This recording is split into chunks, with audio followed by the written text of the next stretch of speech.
Hello everyone, myself Dendra Chaudhary and I welcome you online platform of Bansal Classes Odisha। तो ये जो अब हम एक नया प्रोग्राम शुरू कर रहे हैं, this is basically based to cover up the topics which will be there in your board exam or CBSE, ICSE 11th board exam, and this is thermal physics. Okay, so mostly this program is dedicated to 11th students जिनके अभी with in 10 to 12 days board exam या फिर school exams होंगे, उनके लिए है। तो ये एनसीईआरटी बेस्ड है, इतना डेप्थ में हम यहाँ पर नहीं जाएंगे और हम चाहेंगे कि एनसीईआरटीज़ में या फिर जो कि स्कूल एग्ज़ाम में आपसे क्वेश्चन पूछे जाएंगे मोस्टली उन्हीं एरियाज़ पे फोकस करें। सो इसमें हम क्या क्या स्टडी करने वाले हैं। So first one is calorimetry. हम इनको डिटेल में बाद में और एनालाइज करेंगे, लेकिन अभी के लिए बोर्ड के हिसाब से देखेंगे।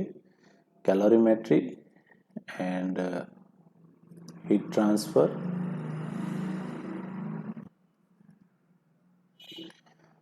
And thermal expansion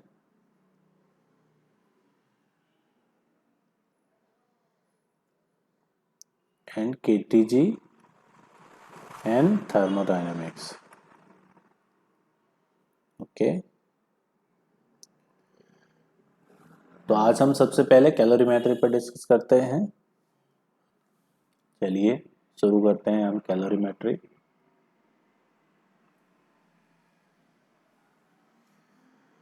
so calorimetry basically आप अगर इसका नाम देखेंगे तो आपको नाम से ही समझ में आ जाएगा। कैलोरी मीन्स एनर्जी और मेट्री मीन्स टू मेट्रॉन और टू मेजर। तो इसमें हम एनर्जी मेजर करेंगे। अब होता क्या है कि जब हम एनर्जी या फिर हीट थर्मल्स के जब चैप्टर पढ़ते हैं तो मेजर फोकस जो है किन किन चीज़ों पे किया जाता है।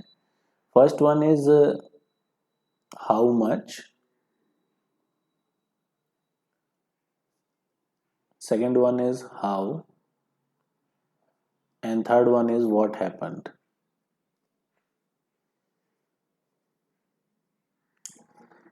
हाउ मच में हम ये देखेंगे कि how much heat is given to the system.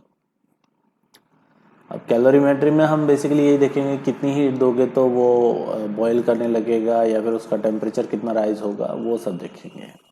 तो कितनी हीट देंगे। हाउ कि आपने हीट दी, उसका तरीका क्या है, कैसे दी आपने। It may be conduction, it may be convection, it may be radiation, ठीक है। एंड व्हाट हैपन में एक चीज हम यहाँ पर ये डिस्कस कर लेंगे सॉलिड्स में एंड लिक्विड्स में कि जब आप हीट दोगे तो क्या होगा, बट जब जैसे उसका टेम्परेचर इंक्रीज होगा व्हाट हैपन में बाकी चीजें हम केटीजी में देखेंगे कि उससे टेम्परेचर इंक्रीज हो रहा है, इंटरनल एनर्जी इंक्रीज हो रही है। दूसरा थर्मोडायनेमिक्स में हम ये सब देखेंगे कि हीट देने से वो कुछ वर्क कर रहा है, कुछ एक्सपांशन हो रहा है, वो सारी चीजें वहां पर देखेंगे। तो कैलोरीमेट्री में मेनली हम फोकस करेंगे कि कितनी हीट हम उसको देंगे to change its form, to change its temperature state and वगैरह वगैरह। तो सबसे पहले बात कर लेते हैं कि व्हाट इज टेम्परेचर। कुछ कुछ ये थर्मल स्टेट्स हैं इनको हमें सीखना पड़ेगा, जैसे टेम्परेचर है, प्रेशर है, ये सब। तो मेनली कैलोरीमेट्री में अभी हमें सिर्फ टेम्परेचर की जरूरत है। तो टेम्परेचर क्या है, जो हम अभी तक डेफिनेशन पढ़ते हैं टेम्परेचर की, टेम्परेचर इज ए हॉटनेस और कोल्डनेस, ये बिल्कुल गलत डेफिनेशन। हॉटनेस और कोल्डनेस की, ये हम क्लासेस में डिस्क्राइब करेंगे कैसे गलत है। लेकिन इसकी प्योर अगर डेफिनेशन देखेंगे तो टेम्परेचर इज ए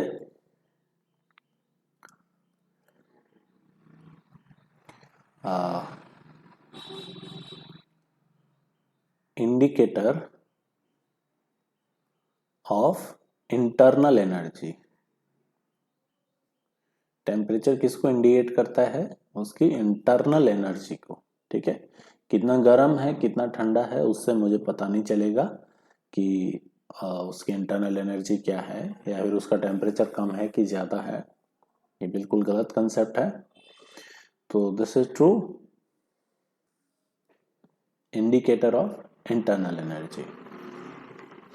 नाउ हम जो SI यूनिट में टेम्परेचर लेंगे वो यूनिट कौन सी होगी? केल्विन। ठीक है, और टेम्परेचर मेजर करने के लिए बहुत सारे स्केल्स हैं, Celsius scale, Fahrenheit scale, reamer scale, and बहुत सारे स्केल हैं, एंड केल्विन स्केल ऑल्सो। तो इनमें क्या रिलेशन है? तो relation between different temperature scales, तो कोई भी टेम्परेचर स्केल के बारे में आपस में क्या रिलेशन है तो वो थोड़ा सा एक्सप्लेन कर देते हैं हम यहाँ पे। जैसे सपोज कि ये एक स्केल है, this one is other scale. अब हर एक स्केल में क्या होगा कि जो बनाने वाला होगा वो इनको फ्रीजिंग पॉइंट कहेगा और इस पॉइंट को वो बॉइलिंग पॉइंट कहेगा।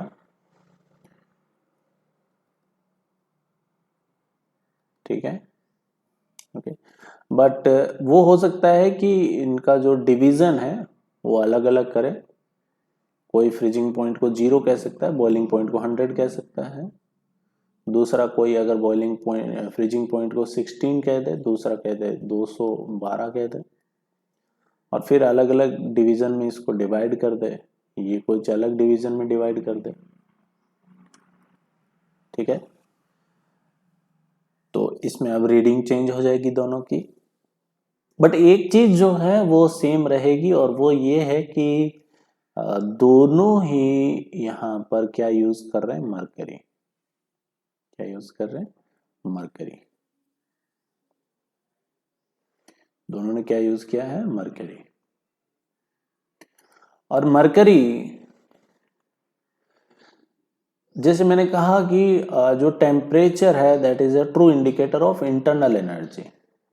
ठीक है, तो अब अगर आप दोनों को किसी टब में रखते हैं, आप टब का टेम्परेचर मेजर करना चाहते हैं, तो टब से बेसिकली ये एनर्जी लेगा, ये भी एनर्जी लेगा, उतनी एनर्जी लेगा, और दोनों की एनर्जी सेम इंक्रीज होगी, इंटरनल एनर्जी।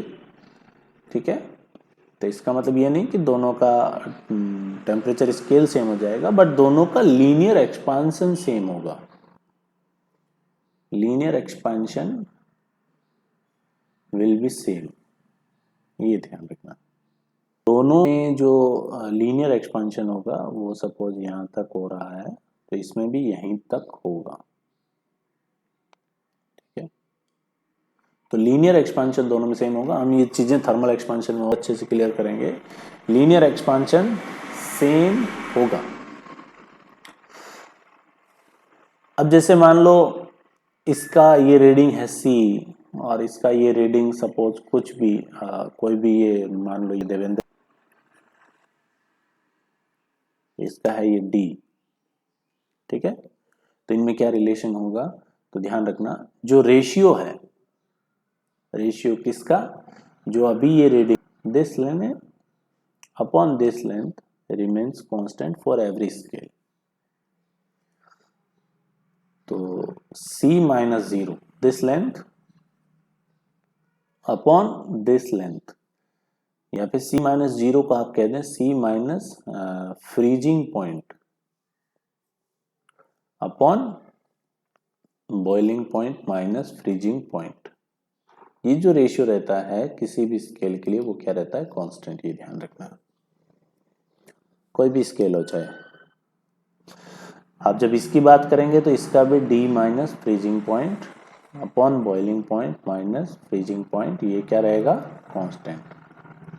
तो मुझे रिलेशन निकाल, तो मैं देखूं कि यहाँ पर c minus 0 upon 100 minus 0 equal to d minus 16 upon 212 minus 16। तो यहाँ से आपको रिलेशन मिल जाएगा c और d में, Celsius scale and arbitrary scale, Devendra scale.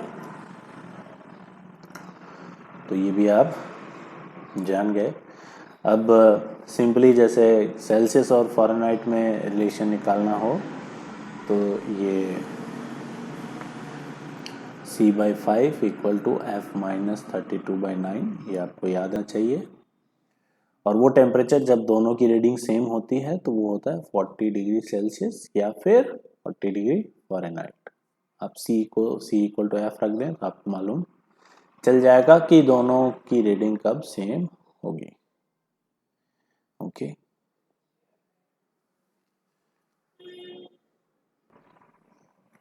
तो ये पहली चीज कैलोरीमेट्री में जो हमने पढ़ी वो है टेम्परेचर। अब बढ़ते हैं आगे। टेम्परेचर हमने देख लिया, ये इंटरनल एनर्जी है और ये स्केल्स में कैसे रिलेशंस होते हैं। नाउ दूसरी टर्म है heat. What is heat? So heat is a form of energy.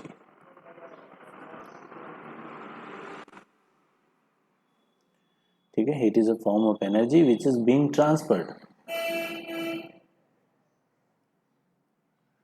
जो हम ट्रांसफर कर रहे हैं वो एनर्जी वाया कंडक्शन, कन्वेक्शन और रेडिएशन,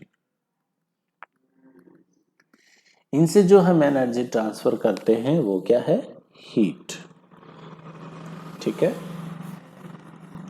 अच्छा, अब एनर्जी क्या है? एनर्जी हीट एक ही बात है। हीट बेसिकली उस एनर्जी को कहेंगे जो इन मीडियम्स, इन पाथवे से जो ट्रांसफर होगी उसको हम कहेंगे heat. So what is energy? तो एनर्जी हम जानते हैं, एनर्जी इज बेसिकली वर्क, और इसकी यूनिट क्या होती है, वर्क यूनिट टू डिस्प्लेसमेंट, या फिर टन, मीटर, या फिर केजी,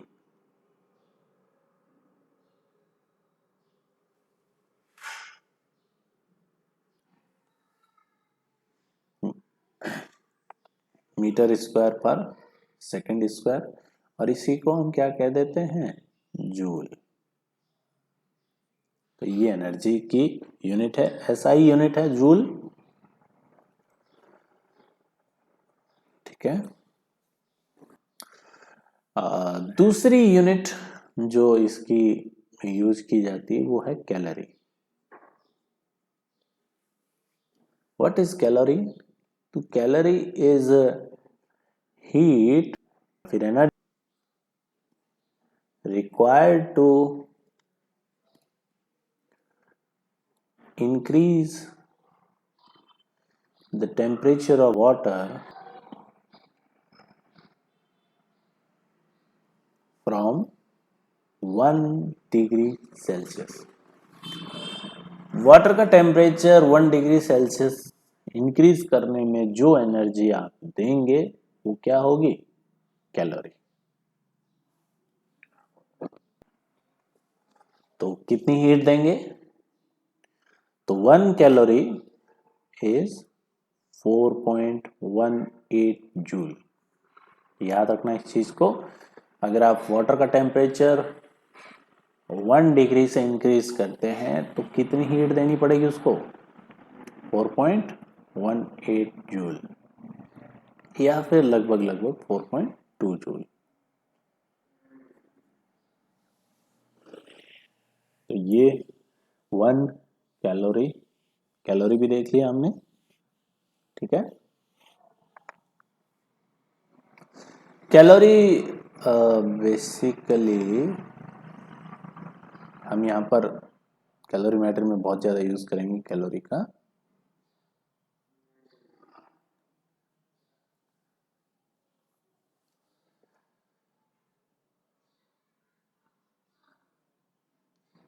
ठीक है, और ये increase the temperature of water, water भी कितना है 1 ग्राम, 1 ग्राम पानी का टेम्परेचर 1 डिग्री सेंटीग्रेड बढ़ाने में जो आप एनर्जी देंगे वो क्या होगी, कैलोरी। तो 1 कैलोरी इज 4.18, ये ईजी ध्यान रखना, एनर्जी की कैलोरी। अब चलते हैं आगे।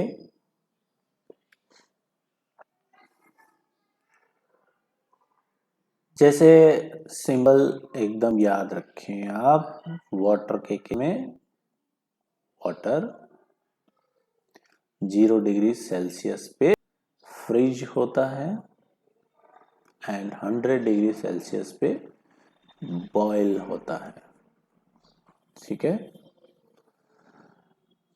तो अब यहीं से या फिर कोई भी सब्सटेंस हो, नई चीज जो हमारे सामने यहाँ पर आती है specific heat. What is specific heat? तो specific heat is basically heat required या energy required to increase temperature of substance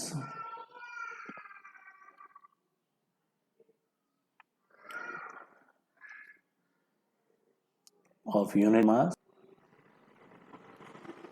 by 1 degree Celsius, या फिर भाई आप 1 यूनिट से भी कह सकते हैं। किसी भी सब्सटेंस का टेम्परेचर 1 डिग्री सेंटीग्रेड बढ़ाने में जो उसको हीट दी जाती है उसको कहते हैं स्पेसिफिक हीट। लेकिन सब्सटेंस का मास भी क्या होना चाहिए, यूनिट मास। क्या होना चाहिए, यूनिट मास। मतलब जैसे अगर वाटर की बात करें तो वाटर, अगर मैं सीजीएस में देखूं स्पेसिफिक हीट वाटर की, तो वाटर के 1 ग्राम का टेम्परेचर, ये 1 यूनिट हो गई, 1 डिग्री सेंटीग्रेड में कितनी हीट लगती है, एक स्पेसिफिक हीट क्या है 1 कैलोरी, और ये स्पेसिफिक हीट किस में है, सीजीएस यूनिट में, ठीक है।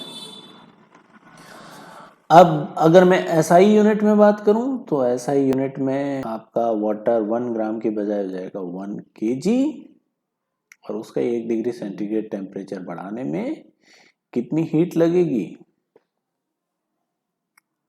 देखो 1 ग्राम कैलोरी लग रही है तो 1000 ग्राम में कितनी लगेगी, 1000 कैलोरी,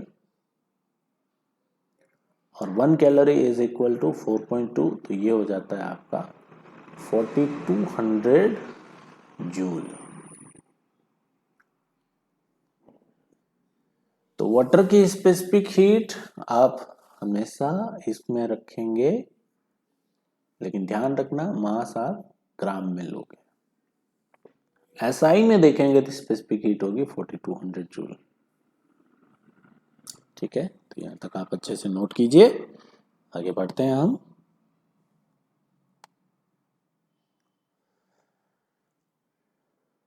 अब जैसे मैं सिंपली वाटर की ही बात करता हूं, मैंने वाटर लिया 1 ग्राम और उसका टेम्परेचर इंक्रीज किया 1 डिग्री सेंटीग्रेड, तो कितनी हीट मुझे उसे देनी पड़ी, 1 कैलोरी, या फिर स्पेसिफिक हीट एस के बराबर, स्पेसिफिक हीट एस के बराबर। अच्छा, स्पेसिफिक हीट की यूनिट क्या होगी, तो heat required to increase temperature of substance of unit mass by unit degree centigrade. इसकी यूनिट होगी gram calorie per gram per kelvin, या फिर पर डिग्री सेंटीग्रेड, कुछ भी कह लें आप, या फिर जूल पर केजी पर केल्विन। देखो 1 डिग्री सेंटीग्रेड, जब डिफरेंस की बात आती है तो सेंटीग्रेड और केल्विन में कोई फर्क नहीं रह जाता, ठीक है, क्योंकि सेंटीग्रेड में आप 273 इंक्रीज करके केल्विन बनाते हो, और जब डिफरेंस लेते हो तो वो 273 कैंसिल हो जाएगा, तो केल्विन में और डिग्री सेंटीग्रेड में कोई फर्क नहीं है। तो ये इसकी यूनिट है। अब सारा खेल यूनिट का ही है यहाँ पे। तो वाटर का टेम्परेचर अगर आपने 1 डिग्री से इंक्रीज किया है, वो भी 1 ग्राम ऑफ वाटर का, तो आप उसे कितनी हीट देंगे? 1 कैलोरी, या फिर स्पेसिफिक हीट S के बराबर, ठीक है। अब 1 ग्राम के बजाय सपोज ये m ग्राम होता और उसका टेम्परेचर आपको 1 डिग्री से बढ़ाना होता, तो कितनी हीट देते? 1 ग्राम के लिए S दी है, तो m ग्राम के लिए कितनी देंगे? m इंटू, और m ग्राम का टेम्परेचर अगर आपको डेल्टा T से बढ़ाना हो, ना कि 1 डिग्री से, तो कितनी हीट देंगे? 1 बढ़ाने दिया, T में कितना दे? m इंटू डेल्टा T, है ना। तो अब हमारे पास ये एक जनरल फॉर्मूला बन जाता है किसी भी सब्सटेंस के लिए। किसी भी सब्सटेंस का टेम्परेचर अगर आपको डेल्टा T से करना है, कोई भी सब्सटेंस जिसका मास m है, स्पेसिफिक हीट S है, और टेम्परेचर आपको डेल्टा T से इंक्रीज करना है, तो कितनी हीट को देंगे यहाँ पे डेल्टा Q से रिप्रेजेंट हम यहाँ से हीट को, तो delta Q is ms delta T, ठीक है। इसमें आपको अगर SI यूनिट में जाओगे तो स्पेसिफिक हीट आपको जूल में रखनी पड़ेगी और मास आपको केजी में रखना पड़ेगा। लेकिन CGS में जाओ, स्पेसिफिक हीट आप कैलोरी में रखेंगे और मास में। तो प्रेफर इसको करें, ना कि इसको, कंफ्यूज हो जाएंगे आप इसमें।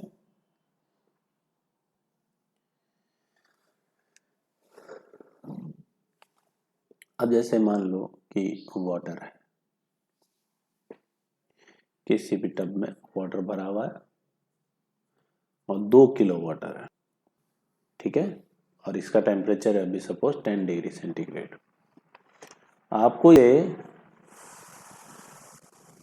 2 किलो वाटर और टेम्परेचर है 20 डिग्री सेंटीग्रेड, तो आप उसे कितनी हीट देंगे?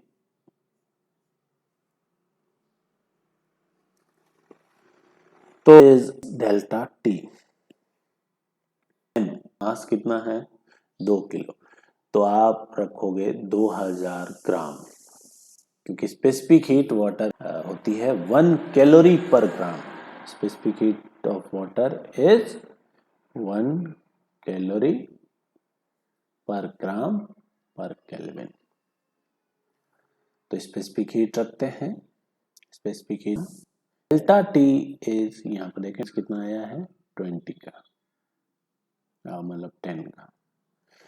तो ये हीट आई, कितनी हो गई ये? 20,000। ये अब कैलोरी में है। अगर आपको जूल में कन्वर्ट करना है तो इंटू 4.2 कर लीजिए, आपको जूल में मिल जाएगी एनर्जी, ठीक है।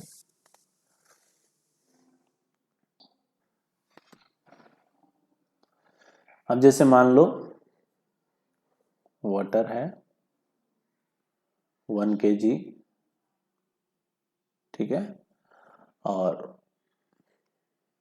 इसका टेम्परेचर है सपोज डिग्री सेंटीग्रेड, और आपको इसका टेम्परेचर करना है 0 डिग्री सेंटीग्रेड। 1 kg वाटर ही रखना है, लेकिन 0 डिग्री सेंटीग्रेड। तो अब आप क्या करोगे? इससे हीट एक्सट्रैक्ट करोगे, कितनी? Delta Q। तो delta Q is M is 1000, S is 1, delta T, देखें T final minus T initial तो आ रहा है माइनस, तो हीट कितनी आई -30,000 कैलोरी। अब माइनस साइन शो कर रहा है कि आप उससे हीट क्या कर रहे हैं, एक्सट्रैक्ट कर रहे हैं। ठीक,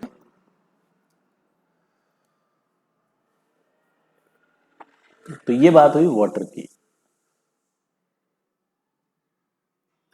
एक चीज ध्यान में रखना, 0 डे आइस नहीं बना है, अभी हम फेज चेंज की बात नहीं कर रहे हैं, वो थोड़ी देर बाद में करेंगे। दूसरा इसमें आ जाता है ice. Specific heat of ice is 0.5 calorie per gram per kelvin. जैसे मान लो किसी टब में आइस पड़ी है और सपोज वो है आपकी 3 kg आइस और उसका टेम्परेचर है -5 डिग्री सेंटीग्रेड, और आपको उसको 3 kg आइस, मैं अभी फेज चेंज नहीं कर रहा हूँ, आइस ही है, और उसको कन्वर्ट करना है 0 डिग्री सेंटीग्रेड में। आइस ही है 0 डिग्री पे भी, तो आप कितनी हीट देंगे उसको, delta Q is M is 3000, S is 0.5 या 1/2 into delta T, T final minus T initial minus -5, तो ये 1500 इंटू 5 7500 कैलोरी। इतनी अगर आप उसे हीट देंगे तो वो 0 डिग्री सेंटीग्रेड की आइस बन जाएगी। अभी फेज चेंज नहीं हुआ है, ध्यान रखें। ठीक है,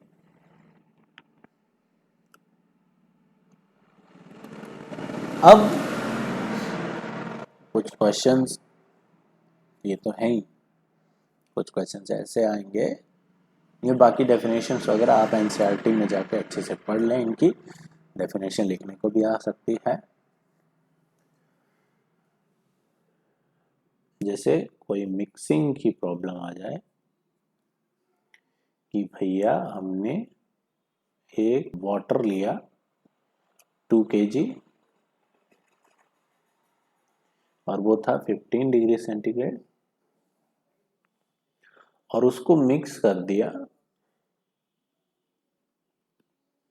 3 kg वाटर और वो था 30 डिग्री सेंटीग्रेड। तो फाइनल जो सॉल्यूशन बनेगा उसका टेम्परेचर कितना होगा, ऐसे क्वेश्चंस आपसे पूछे जाएंगे। तभी हम वही देखेंगे कि ऐसे क्वेश्चंस को कैसे डील करें। तो यहां पर ये जब मिक्स करोगे तो एनर्जी कंजर्व रहेगी। ठीक है,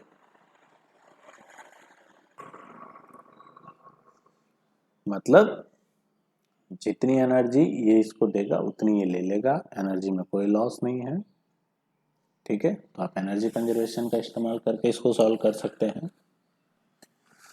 एनर्जी कंजर्वेशन को इस्तेमाल करने के लिए एक दूसरा तरीका भी है, आप उससे सॉल्व करें तो ज़्यादा इजी रहेगा। और वो तरीका क्या है, सुनिए ध्यान से। आप सबसे पहले इन दोनों को सेम टेम्परेचर पे ले आइए, वो भी कितना, 0 डिग्री सेंटीग्रेड। मतलब मैं इसको ले आता हूं 2 kg water at 0 degree centigrade. कुछ हीट इसमें मुझे एक्सट्रैक्ट करनी पड़ेगी, और इसको भी मैं ले आता हूं 3 kg वाटर 0 डिग्री सेंटीग्रेड। इसमें मुझे कुछ हीट एक्सट्रैक्ट करनी पड़ेगी। तो पहले तो ये देख लेते हैं कितनी एक्सट्रैक्ट कर रहे हैं हम। Q1 m is 2000, S is 1 into delta T is 15, तो कितना आया 30,000 कैलोरी। इतनी यहाँ से एक्सट्रैक्ट की। यहां से कितनी एक्सट्रैक्ट की 3 इंटू 30, दिस इज 90,000 कैलोरी। तो अब आपके पास हीट कितनी है 90,000 प्लस 30,000, ये आपके पास है, ध्यान रखना कितनी 120,000 कैलोरी, इतनी हीट आपके पास है। अब इसको आप मिक्स कर दीजिए, अब दोनों ही 0 डिग्री पे हैं तो टेम्परेचर क्यों बढ़ेगा, तो फाइनली 5 kg वाटर हो जाएगा और वो 0 डिग्री सेंटीग्रेड। अब आपने जो इस सिस्टम से हीट ली थी वो वापस दे दीजिए, क्योंकि एनर्जी कंजर्व रहनी चाहिए सिस्टम की, एनर्जी सिस्टम की क्या रहनी चाहिए, कंजर्व रहनी चाहिए। तो अगर आप 120,000 देते हैं तो इसका टेम्परेचर सपोज फाइनल हो गया T, तो 120 equal to ms, 5,000 into 1 into delta T is T minus 0। तो यहां से आपको मिल जाएगा फाइनल T कितना हो जाएगा 24 डिग्री सेंटीग्रेड। ठीक है, तो दोनों को आप सेम लेवल पे लाइए, सेम टेम्परेचर पे लाइए, उससे हीट एक्सट्रैक्ट कर रहे हैं या फिर दे रहे हैं। फाइनली आपका ये कंक्लूजन होना चाहिए, ना तो हमने इसे ली ना हमने इसको दी। अगर आपने सरप्लस में हीट ले लिया तो वापस दे दो, और अगर आप हीट डेफिसिट हो गए तो वापस ले लो। ठीक है, सिस्टम के साथ अपना हिसाब क्या रखना है, क्लियर रखना है। तो इस पे भी एक, जैसे मान लो 3 कंटेनर आ जाए तो इसको आप खुद से सॉल्व करना। इसमें 2 kg वाटर है, इसमें 3 kg वाटर है, और इसमें फिर से 2 kg वाटर है। ये 0 डिग्री है, this 20 degree centigrade, this is 40 degree, और तीनों को कर दिया मिक्स। तो फाइनली कितना टेम्परेचर होगा, तो सबसे पहले आप तीनों को क्या करेंगे, 0 डिग्री सेंटीग्रेड का वाटर बना लेंगे। ये तो है ही 0 पे, तो इससे कोई हीट हम नहीं लेंगे, इसमें कुछ लेंगे, इसमें भी कुछ लेंगे, Q1 और इससे Q2। फाइनली तीनों को मिक्स कर देंगे तो सिस्टम बन जाएगा आपका 2 + 3 5 + 2 7 kg वाटर का, और 0 डिग्री सेंटीग्रेड पे। अब आपने जो हीट ली है वो यानी कि Q2, तो Q1 + Q2 will be equals to ms delta T। तो इससे आपको मिल जाएगा फाइनल टेम्परेचर। से क्वेश्चन भी आएंगे और इनको सॉल्व करना पड़ेगा, और यही तरीका रखें आप।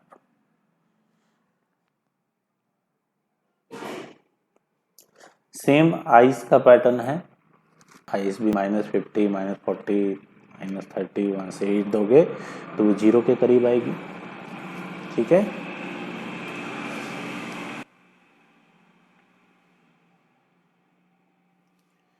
तो delta Q is ms delta T, इसके बारे में हमने स्टडी की। S यहाँ पर स्पेसिफिक हीट है,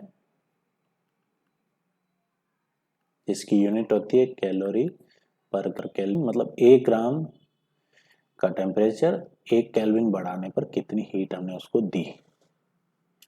स्पेसिफिक हीट एक इंटेंसिव प्रॉपर्टी है,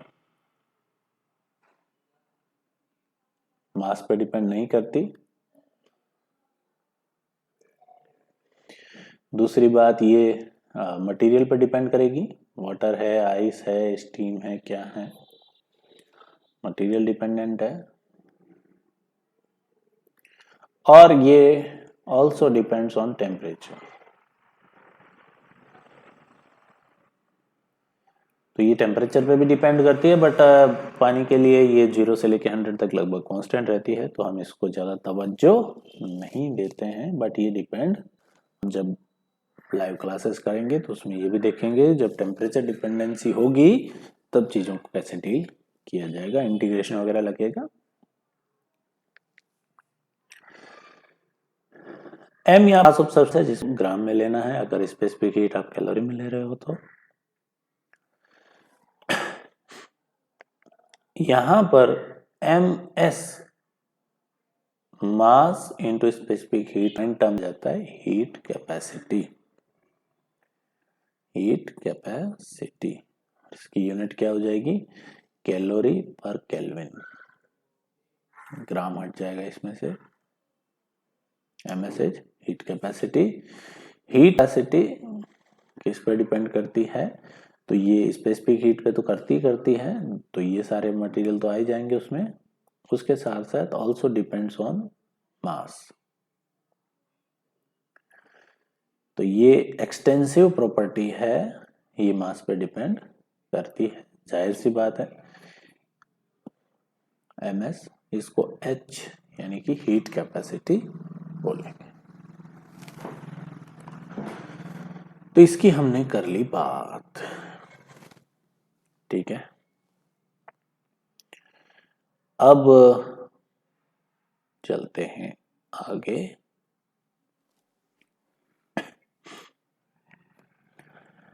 दूसरा अब हम देखेंगे लेटेंट हीट। देखो जब आप बॉडी को हीट देते हो तो उससे दो काम हो सकते हैं, या तो टेम्परेचर चेंज हो सकता है, नहीं तो उसका फेज चेंज हो सकता है। जैसे मान लो आइस है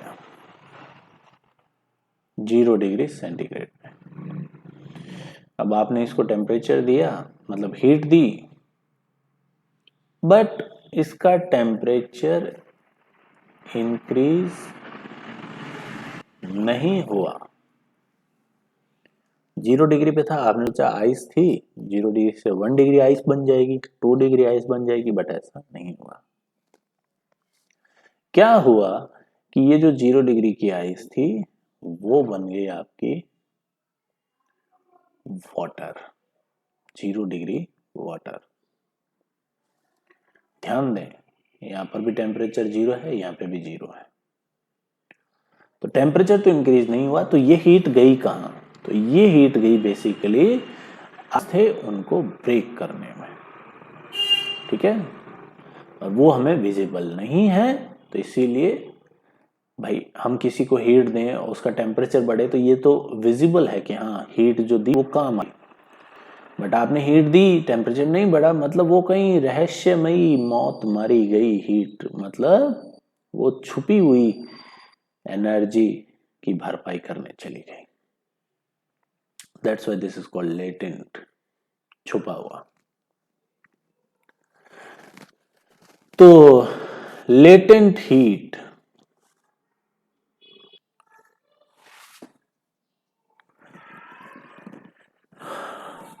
तो अगर जैसे आइस की बात करें, अब लेटेंट हीट भी दो तरह की होती है। जैसे यहां पर क्या हो रहा है, सब्लिमेशन, फ्यूजन, मेल्ट हो रही है आइस, तो लेटेंट हीट को आगे दो बाइफरकेटेड, एक तो होता है लेटेंट हीट ऑफ फ्यूजन और दूसरा लेटेंट हीट ऑफ वेपराइजेशन, ठीक है। तो आइस के लिए, जैसे आइस है, आइस या फिर वाटर कह लें, आप कुछ भी कह लें, फ्यूजन का मतलब यही है कि आइस से वाटर बन रहा है। तो latent heat of fusion is 80 calorie per ग्राम। देखो यहां पर अब टेम्परेचर का क्लॉज हट गया, टेम्परेचर चेंज नहीं होगा, टेम्परेचर कांस्टेंट रहेगा। आप अगर 1 ग्राम आइस को 0 डिग्री आइस से 0 डिग्री वाटर है तो आपको 80 कैलोरी हीट देनी पड़ेगी।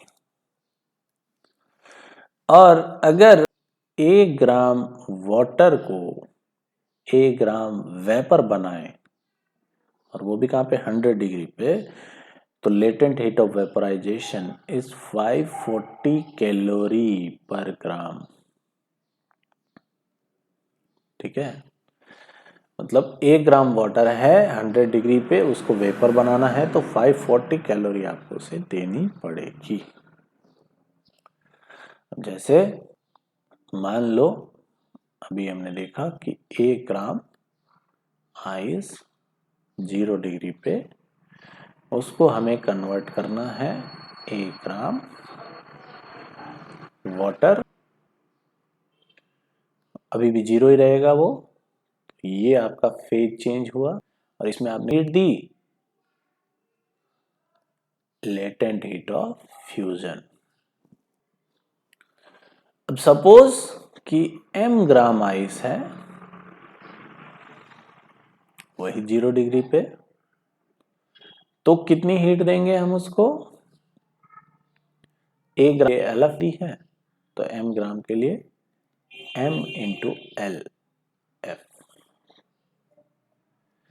अब ये आप अगर वेपराइजेशन में चले जाएंगे तो LV हो जाएगा, तो सिंपली हम डेल्टा लेते हैं m into L.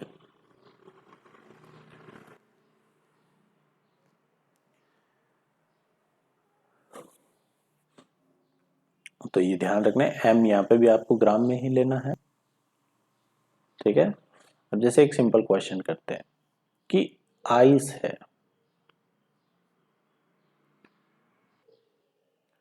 -5 degree centigrade, convert करना है स्टीम में। किसमें कन्वर्ट करना है? स्टीम में। 2 किलो स्टीम बनी उसकी, तो कितनी टोटल हीट हम इसे देंगे? तो सबसे पहले क्या होगा, फर्स्ट प्रोसेस में आइस को आप लेके आएंगे 0 डिग्री पे, -5। उस आइस को फिर आप मेल्ट करेंगे, वाटर बनाएंगे उसका। तो यहाँ पर ये जी ध्यान रखना, चेंज होगा तो टेम्परेचर चेंज नहीं होगा, तो ये भी 0 डिग्री सेंटीग्रेड होगा। उसके बाद आप इसको लेके जाएंगे तो आप इसे 100 डिग्री सेंटीग्रेड वाटर बनाएंगे, और फिर अगर आप उसे और हीट देंगे तो ये स्टीम बनेगी।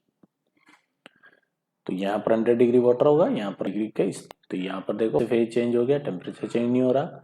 यहाँ पे भी फेज चेंज हो रहा है, टेम्परेचर चेंज नहीं हो रहा, लेकिन यहाँ पर टेम्परेचर चेंज हो रहा है, फेज सेम है। यहाँ पर भी टेम्परेचर चेंज हो रहा है लेकिन फेज सेम है। तो कितनी हीट दें? तो यहां पर heat Q1 will be ms delta T, यानी कि 2000, स्पेसिफिक हीट इज 1/2.5, आइस के लिए डेल्टा T इज 5। तो कितनी हीट आई है? 10,000 कैलोरी। आइस बन गई। अब 0 डिग्री आइस को 0 डिग्री वाटर बनाने में अब यहां पर हीट लगेगी ml, m is 2000 and L is 80। ये कितना? 160,000 कैलोरी। फिर 0 डिग्री से 100 डिग्री वाटर बनाने में अब टेम्परेचर चेंज हो रहा है, तो Q is ms delta T, 1000, S is 1 and delta T is 100, so this is 200,000। यहाँ पर से फेज चेंज हो रहा है तो Q will be ml, m is 2000 और L यहाँ पर लेटेंट हीट ऑफ वेपराइजेशन की, और 540, ये 80 और ये वाली 540, तो 108।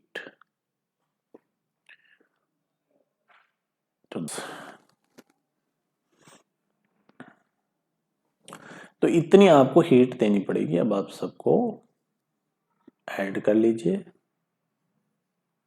इतनी हीट आपको इसे देनी पड़ेगी।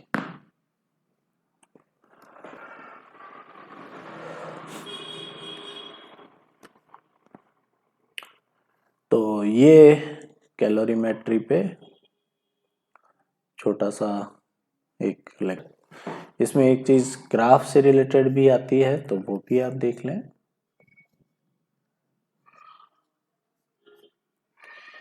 ग्राफ कैसे बनेंगे?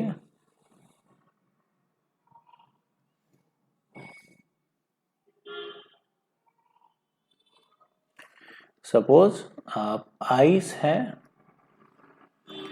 और इधर मैं हीरा हूं और इधर है आपका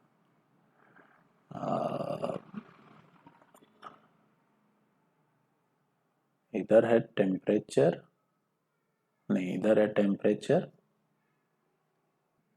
ऐसा एक ग्राफ कई बार पूछा जाता है कि जैसे आइस है और वो कोई सपोज -T°C पे है, सपोज -5°C पे, -5 कहते हैं, और उसको जो हीट दे रहे हैं वो कुछ कांस्टेंट रेट C से दे रहे हैं।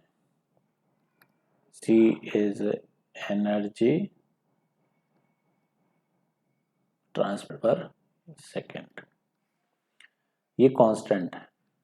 मतलब आप अगर जैसे मान लो 100 जूल पर सेकेंड उसको हम एनर्जी दे रहे हैं, 100 कैलोरी पर सेकेंड दे रहे हैं, तो 2 सेकेंड में कितनी चली जाएगी? 200 कैलोरी। 3 सेकेंड में 300 कैलोरी। टी टाइम में कितनी चली जाएगी? CT। तो कैसा ग्राफ बनेगा टेम्परेचर और टाइम का? तो सबसे पहले तो वो -5 से 0°,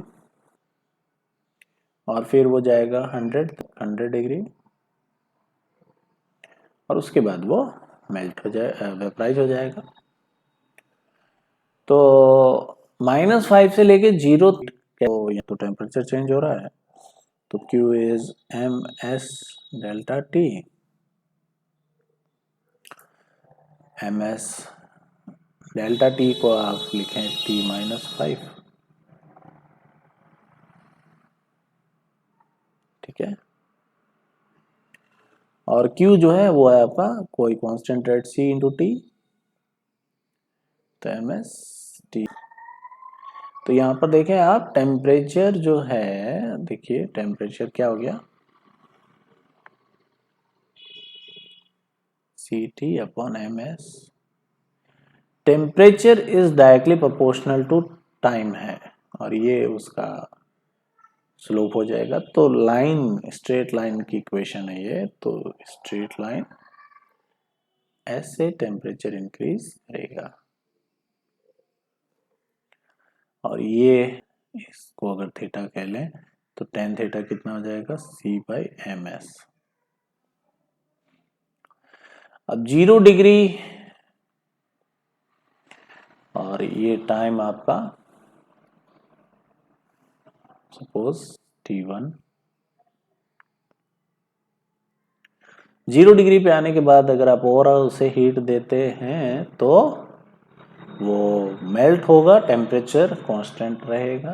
तो ऐसे ये देखो टेम्परेचर कांस्टेंट है, सपोज दिस इज T2। उसके बाद अगर आप, अब वो पूरा मेल्ट हो चुका है, फिर से उसे हीट हैं, तो अब वो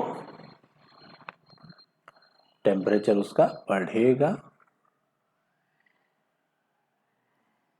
से 100° पे आने के बाद फिर से वो वेपराइज होगा, तो टेम्परेचर उसका, और उसके बाद अगेन का टेम्परेचर ऐसे बढ़ेगा। तो यहां पर टेम्परेचर कांस्टेंट, बट यहां पर फेज इज चेंजिंग। यहां पर temperature increasing, phase constant, water का वाटर ही है। यहां पर टेम्परेचर फिर से कांस्टेंट, फेज इज चेंजिंग, और यहां पर फिर से टेम्परेचर इंक्रीजिंग, फेज कांस्टेंट। तो ये था अपना एक कैलोरीमेट्री पे एनसीईआरटी लेवल का शॉर्ट डिस्कशन। अब आप अपनी एनसीईआरटीज को निकालें और उनको अच्छे से एक बार पढ़ लें। कैलोरीमेट्री में इससे ज़्यादा कुछ भी नहीं है। और भी कुछ होगा तो आप पूछ लीजिएगा, मैं उसको भी डिस्क्राइब कर देंगे, ठीक है। तो चलते हैं हम कैलोरीमेट्री खत्म।